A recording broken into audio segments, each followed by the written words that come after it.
aí, galera do Pandora?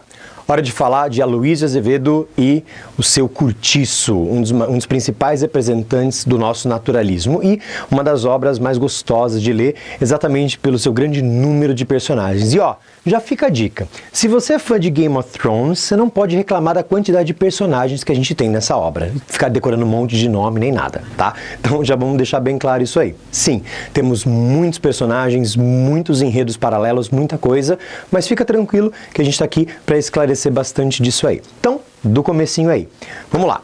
O naturalismo, que é a escola literária onde essa obra se encaixa. O naturalismo é um braço do realismo, então ele vai trazer as características do realismo, mas ele vai trazer essa questão do olhar social, o olhar do coletivo. Então, quando a gente vai trabalhar com naturalismo, a gente vai trabalhar com essa visão de mundo determinista e mecanicista. Lembra? Pense em todo o contexto histórico. Aproveita, já conversa com seu professor de história, pensa nas suas aulas de história, principalmente a segunda metade do século XIX, que é onde a história se encaixa, e faça essa relação, trabalhe essa relação interdisciplinar com história e veja como esse contexto histórico colabora para a construção das nossas personagens e principalmente para a leitura crítica dessas personagens aí. Além disso, o naturalismo, principalmente a partir da obra do Zola, ele vai trabalhar com uma escrita como ferramenta de investigação social. Então, essa é a palavra, social. Nós vamos olhar o todo. Então, o Aloysio Azevedo, ele vai fazer bastante isso com essa obra. Então, como a gente falou, estamos aí na segunda metade do século XIX e o nosso foco são exatamente as questões sociais. Nessa obra, nós vamos encontrar, então, imigrantes, negros, escravos, trabalhadores, enfim, classes marginalizadas. E com essas classes marginalizadas, nós teremos uma gama de situações engraçadas, grotescas, trágicas, que vão acompanhar aí esse grande enredo. Sim, tem muita história paralela. Como que a gente faz para não se perder nessas várias histórias? Te dou uma sugestão. Ao invés de você pensar em, oh meu Deus, vamos fazer uma linha contínua, pense nas principais relações e nos principais eixos, nos principais conflitos que acontecem nessa obra. Te dou uma dica. Pense no principal, que é o próprio Curtiço, que é o nosso personagem principal. Apesar dele ser o espaço, e pensando nas caracterizações narrativas, tempo, espaço, narrador, foco narrativo, pense que o Curtiço, ele também é uma personagem. Se você pensar nas grandes características do naturalismo, em que nós vamos ter uma zoomorfização das nossas personagens, em que eles vão adquirir características animalescas, pensa que vai acontecer o contrário com o Curtiço. Ele vai adquirir características humanas, ele vai acordar, vai amanhecer, vai respirar.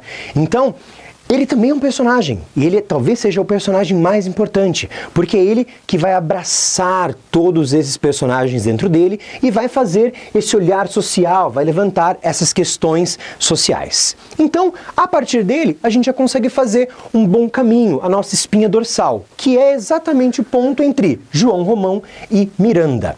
A partir dele, você consegue levar para os outros braços da narrativa. Fica mais fácil se você tomar esse ponto como guia. Pensa a partir daí. Pensa a partir sempre também a esse lance de antagonistas ao longo dessa obra. Pense em personagens que se conflitam, que batem de frente um com o outro. Vamos pensar nisso então. Olha só. Eu tenho o João Romão junto com o Miranda. O João Romão, que vai ser o dono do Curtiço, que vai nascer pequenininho, e ele, a partir das suas características bem sujas, baixas, e vai pensando na caracterização desse personagem, a partir do que ele vai fazer com a Bertoleza, que nós vamos conversar daqui a pouquinho, ele vai começar a partir de uma vendinha, vai crescendo, crescendo, e o Curtiço vai tomando uma proporção. Ele e o Miranda têm uma relação aí de ódio, de inveja um do outro. O Miranda tem inveja do João Romão porque ele vê o Curtiço crescendo e ele acabar tendo um ganho financeiro. E o João Romão olhando para o Miranda porque vê o sobrado. Pensa na palavra sobrado, estar sobre. Então ele vê o Miranda como alguém que está acima dele num nível social. Então existe uma briga de ego entre eles. É interessante você perceber como essa briga de ego essa briga de egos vai evoluindo ao longo da narrativa. Um vai se transformar em barão, depois o outro vai adquirir o título de visconde. Sempre aquela coisa, um tentando ser melhor que o outro, e até lá no final, o João Romão ele vai se aproximar da filha do Miranda exatamente para tentar acender mais um pouquinho ainda. Isso lá no final a gente conversa. E a relação entre o João Romão e a Bertoleza também é uma relação importante, porque mostra também como o João Romão é um canalha.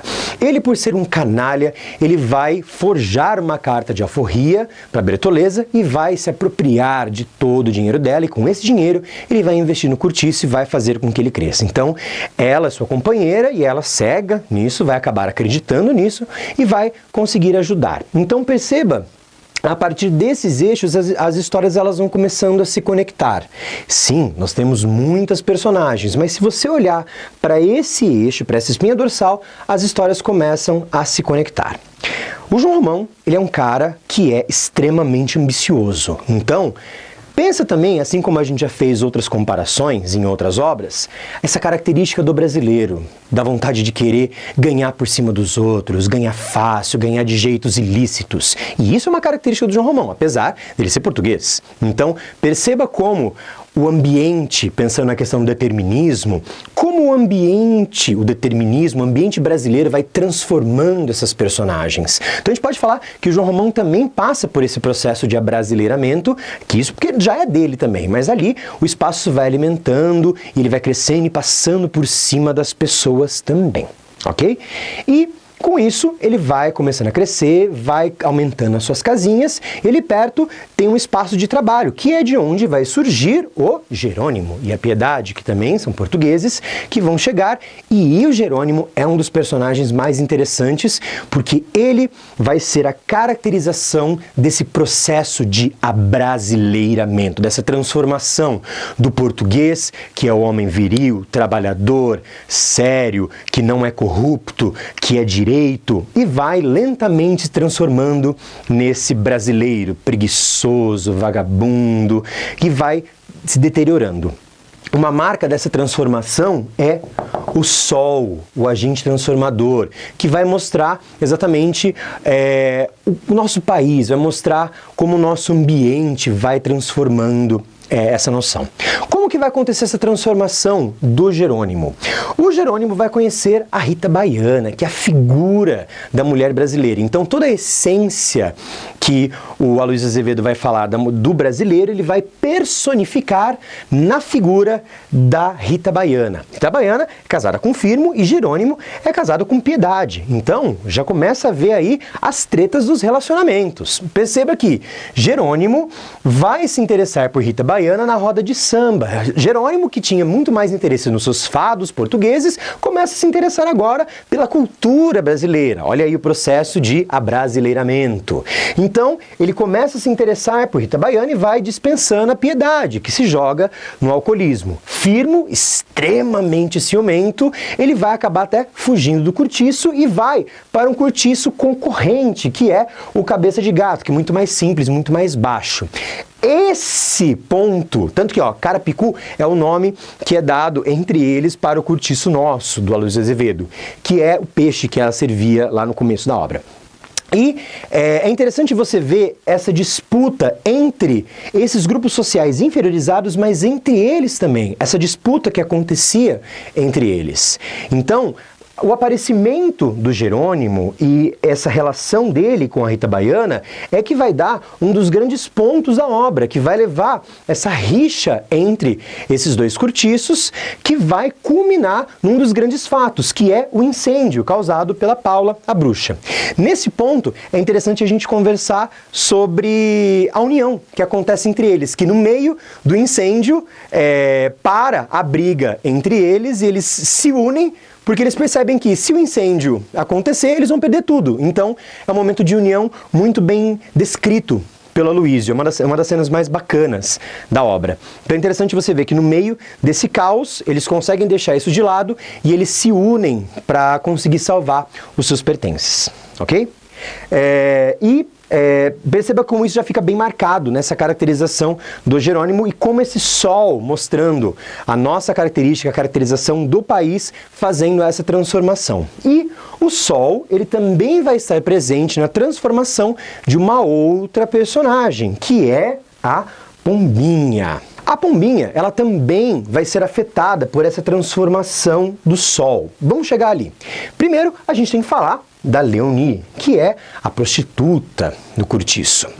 Existe uma relação entre elas, porque a mãe da pombinha é quem lavava as roupas da Leonie. Então aí começa a relação entre elas. E a Leonie acaba seduzindo a pombinha. Pombinha é a menina dos olhos do cortiço, é a bonitinha, é a doce, é a pura, é a menina que tem a salvação, que pode ser alguma coisa, que pode ser alguém. E ao ser tocada pela Leonie, vai ser contaminada por essa energia, tanto que no dia seguinte do seu encontro ela vai menstruar.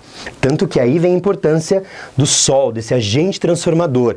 Essa cena, essa descrição do Sol, do encontro, desse momento de que ela é deflorada por essa energia, é muito bem descrita no livro e vale a pena você ler com cautela essa descrição. É bem importante isso, ok? Então perceba como o Sol, como o meio, no caso o Brasil, ele também vai fazendo essa transformação. E pensando na característica do naturalismo, como esses personagens já são determinados, eles não têm opção, eles já são escravos do seu destino, eles são determinados pelo seu momento histórico, pelo meio em que eles vivem, então eles não têm opção.